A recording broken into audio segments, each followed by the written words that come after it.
maybe one game away from getting to 800. I'll play e4, playing feather 15.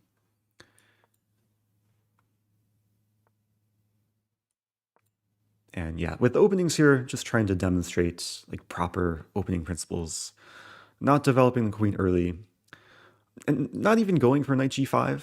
At some point during this series, I'll probably play more attempted like fried liver attack, but I'm going to play the most solid move here, pawn d3, completing this pawn chain, getting ready to activate this bishop. Now in this position, I'll start with knight to c3. And there is a plan here to play bishop g5 combined with knight d5. And actually, when I was about 8 years old, like around the age of this picture, this was one of the main openings I liked to play for white. And this is one of the earliest strategies I remember learning, is pinning the kingside knight and then bringing in this knight into the center to apply more pressure to this pinned knight on f6. And this is actually already pretty unpleasant for black to deal with, because the bishop can't really block, can't move backwards to e7 with the pawn committed to d6. And there's not a great way to add another defender to the knight. So we see black actually maybe trying to give me a taste of my own medicine, maybe preparing this move knight d4. But with especially being white and having the extra tempo, I have time to deal with this.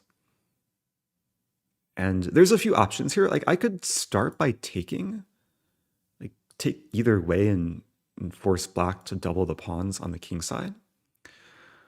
I'm a bit more inclined to just leave the pin, because this knight is not really going anywhere.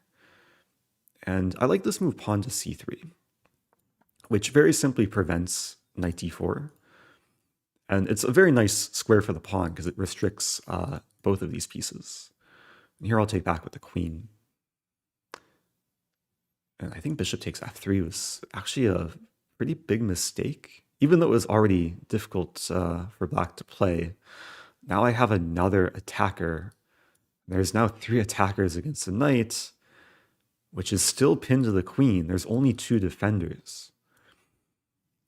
So it looks like next move I'll be guaranteed to win material. But not only that, I think it's very likely I'll have a mating attack within just a few moves. If we imagine I'm able to take, let's say with a knight, and then take, I'll already be threatening checkmates along the g file. So opponent plays kind of a random move. If I want to, I could play b4 and trap the bishop, but there's bigger fish to catch in this position. I'm going to go with the plan I was calculating just now, taking with the bishop. Yeah, I'm threatening checkmate in 1, and I'm threatening to take the queen. Black's best move is probably to take the bishop. Resigning is also perhaps a reasonable option there. And we see another like pretty one-sided game. I mean, this game was, I think, definitely higher quality than the first game, and just offers a very nice example of this middle game plan. Like when the opponent copies me from early on, I didn't really have to castle here. I was able to go for the immediate attack against a pinned knight. And it's a very common principle in chess. When you're pinning a piece, usually you don't want to immediately take the piece. You want to just apply pressure to the pinned piece. And yeah, opponent made life a bit easier with bishop takes f3.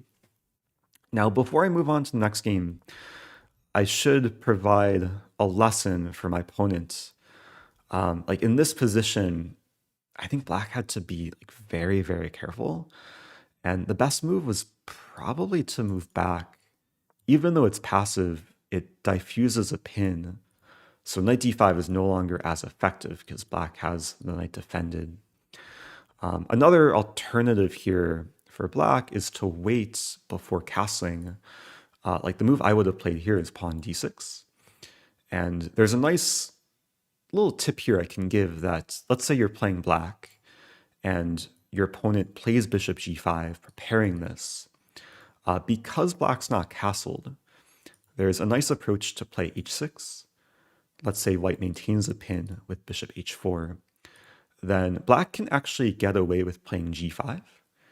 And because black has not committed the king, it's completely okay to expand on the king side.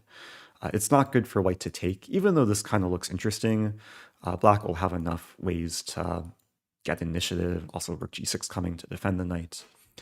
So very likely what would happen here is bishop g3, and then the plan for black would be to develop the queen side and then eventually castle on the queen side, and then try and attack later on the king side.